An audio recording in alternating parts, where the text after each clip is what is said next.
Hi guys, welcome to Retrospect. Since this week Coinbase has taken all the attention, today I want to talk a little bit about Coinbase. So on the 12th of May 2025, the CFO, Alessia Haas of Coinbase, announced that they have officially joined the S&P 500. And what does that mean? That means that they are amongst the 500 largest publicly traded companies in the US as measured by market capitalization. She talks about a monumental few months for crypto with the election of pro-crypto federal government, BTC and USDC reaching new all-time highs, and now the inclusion of Coinbase as the first and only crypto company in the S&P 500. And that's a major milestone, not just for Coinbase, but also for the entire crypto industry. And she ends off by congratulating everyone at Coinbase. So as a result, the stock surged nearly 24% on Tuesday as Wall Street cheered the inclusion of the first and only crypto exchange in the S&P 500. Bernstein managing director says that Coinbase has gone from being in an intense litigation with SEC just a few months back to being the latest addition to the S&P 500. And just look at that total revenue per quarter. Q3 2024, they had $1.21 billion total revenue. They turned that around to $2.27 billion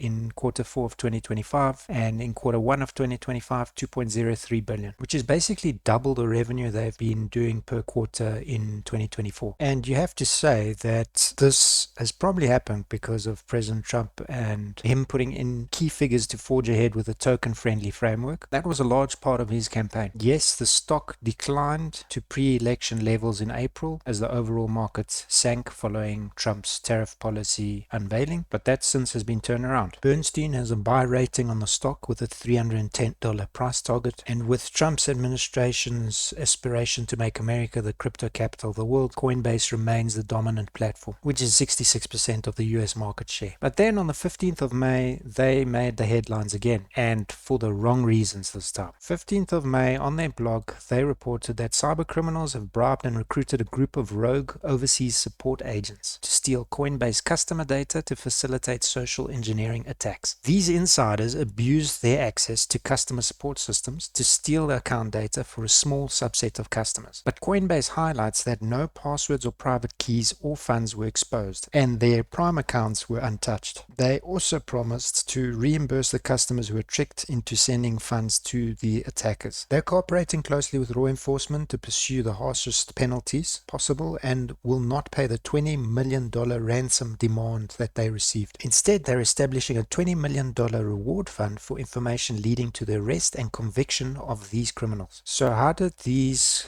criminals do this? So they convinced a small group of insiders to copy data in their customer support tools for less than 1% of Coinbase monthly transacting users, and they offered those support agents cash. Their aim was to gather this customer list, contact these customers, and pretend to be Coinbase, tricking those people into handing over their crypto. They then tried to extort Coinbase for $20 million to cover it up. So what did they get? They got name, address, phone, and email, masked social security, the last 4 digits, masked bank account numbers, and some bank account identifiers, government ID images, account data, which included balance snapshots and transaction history, and limited corporate data, including documents, training material, and communications available to support agents. What they didn't get was login credentials, private keys, ability to move or access customer funds, access to Prime accounts, access to any Coinbase or Coinbase customer hot or cold wallets. So as I said, what are their contingencies? They are making their customers whole, those customers that were tricked in sending funds to attackers. Extra customer safeguards. Flagged accounts now require additional ID checks on large withdrawals,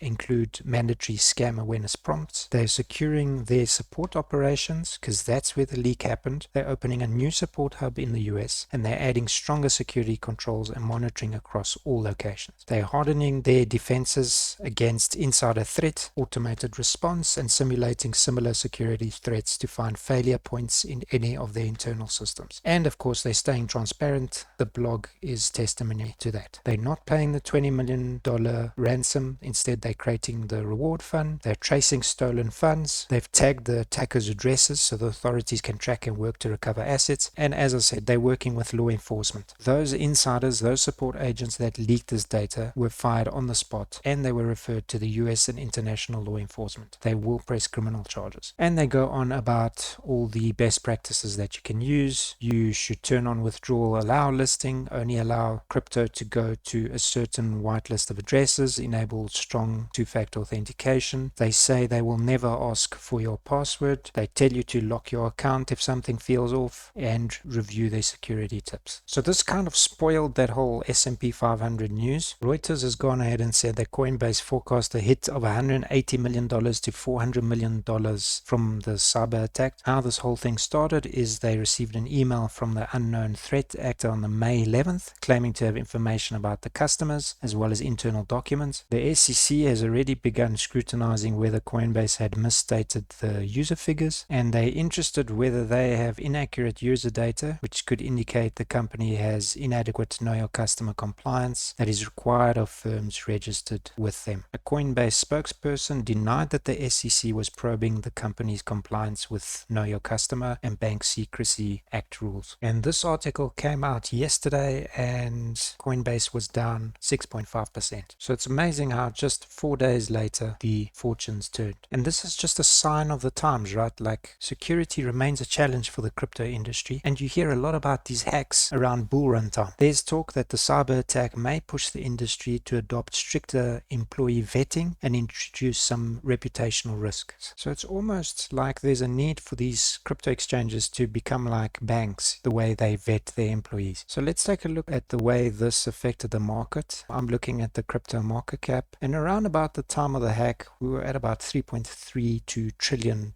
Today, Saturday, the 17th, we're on $3.27 trillion.